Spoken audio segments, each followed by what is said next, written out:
So magandang araw kabala, sa video na ito kabala, ibibigay po natin yung ating pong top 10 names sa palagay natin is matitrade po.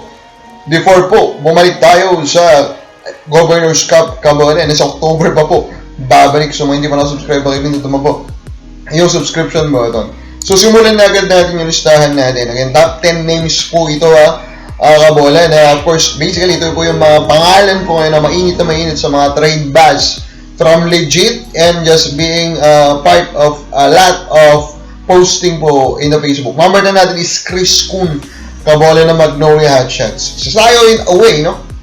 Sa nagpaingay sa pangalan ni Chris Kun kasi we of course bring out the possibility of him as potential po na package, kabola.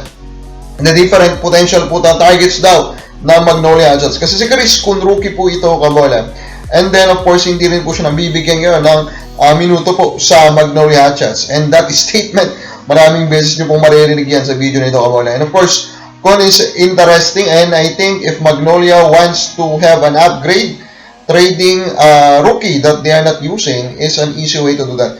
Number 9 natin is James Laput. Yes, another player po of Magnolia Hotshots. And again, same story po with Chris Kunz. Pero ito nga lang po kay Laput, kabola, ang nangyari dito is that Magnolia signed po a big man from Blackwater, bossing si Cliff Hopia, kabola, and he took over the role of Laput. Kaya po, in a way, yung minuto po ni Laput, napunta na po kay Hopia. So, nangyari na yung kay Laput is that, yun na, nabigyan na po yung rumor by Snowbadwa that he is now on the trading block, kabola. Kaya hinihintay natin ngayon, kabola, kung matitrade ba itong si Laput. Number 8 natin is Andre Karakot. So, Andre Karakot, the situation po nito, kabola, alam nyo naman na, is of course, magtatapos po yung kontrata niya. Pero na-automatic po na yung extension, kabola, as per rule ng PBA. Pero hindi dahil na-automatic po yung extension, kabola, is automatic na rin po na mag-aaroon po ng extension siya after this tournament. And currently, wala pa nga po tayong nababalita ang extension. Kaya naman po, the trade po, or a trade is a possibility. Tulad po na nangyari dito kay Gian Manguyang. Pero, baka, di ba? Knowing nga po na ito pong Reno siya, wala namang nakuha nung trinade nila sa Manguyang, baka may available sila ngayon na financial capacity to give or reach kung ano man po yung inihingi po na kontrata ni Karakot. Number 7 natin is Christian David. Christian David, kabola, of course, inamin po ng owner o ng management mismo ng Blackwater bossing that they have put him on their trade block, and of course, that is shocking in a way kasi this guy is promising, kabola, and right now, siya po ay sideline dahil he chose to undergo surgery para maayos po. And actually, nung nangyari nga yun, ang expectation natin is ginawa niya po yun kasi papalapit na yung trade niya. Pero up to this point, wala pa naman tayo naririnig po ng trade niya. And of course, we expect ito pong si David to be still a very special player, kabola. Bata pa po ito and mataas yung potential. Number 6 natin is Encho Serrano. So, Serrano, kabola, actually, kakabalik lang nung pangalan niya po sa trade buzz. Kasi una nito na yung report po ni Boss Jerry Ramos ang spin na ito pong si Serrano ay nakita niya po, kabola, sa likod po ng bench ng Convoy. Siya nagsimula na umingay ulit yung pangalan po ni Serrano. And now, ayan na, may mga bago pong mga rumors na nilabas po Snowbadwa, and now they are pointing po to Serrano as the potential po, kabola, na part nung sinasabi po na trade na yun. And of course, the current po na buzz is that he will be reunited with Governor Delta po sa Converge, kabola. And of course, may mainit po tayo na rumor dyan.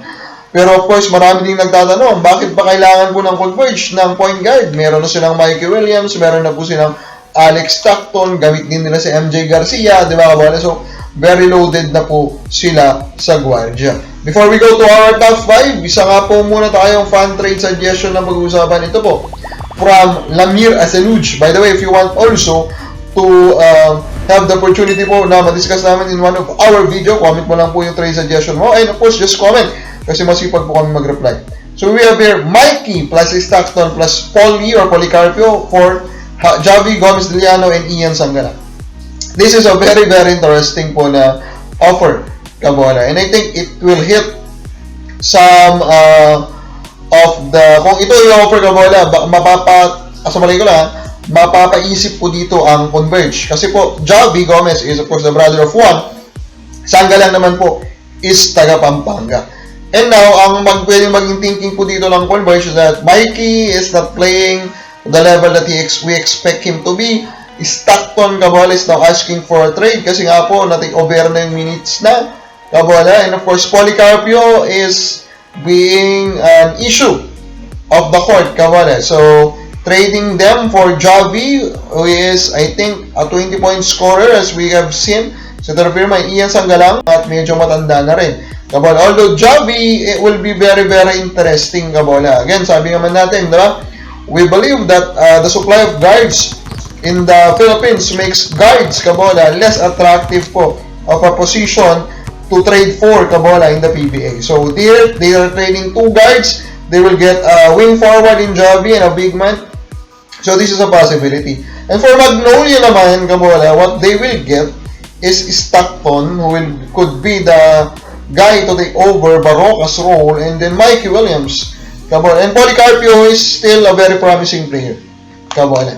Now, balik po tayo dun sa ating pong ranking number 5 po natin is, ito na nga, Javi Gomez de Liano.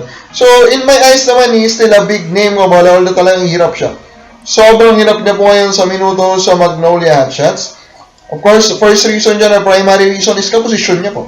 Yung import, Kabola, di ba? So, yun yung main reason. And seems like hindi po masyadong versatile yung rotation nila in terms of archetype, Kabola.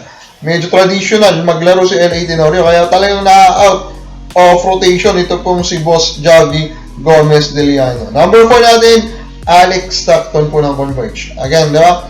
Stockton right now, according to the rumors, nag-ask na daw po siya ng trade, Kabola. And primary reason is the minutes.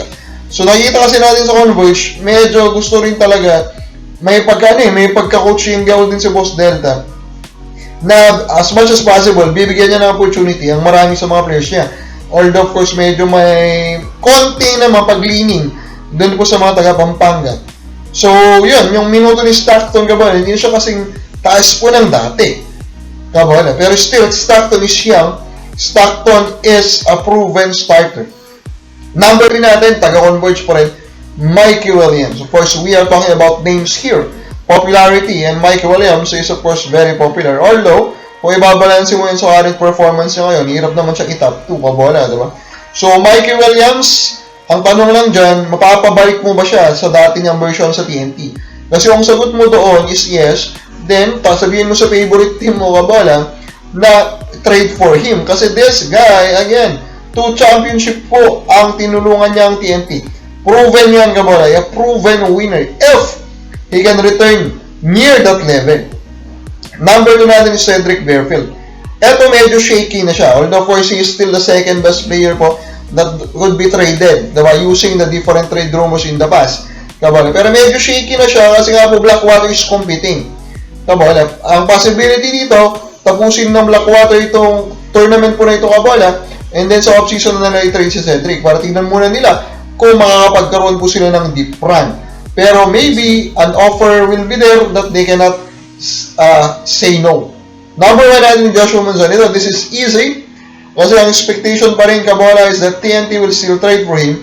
They are just finalizing the trade package, Kabola. And of course, skill level wise, we are a believer of Munzon. Although I think there are other teams out there that should also consider to try and overtake TNT for him. Kabola, ito bang top 10 mo rin? Kami na po. So,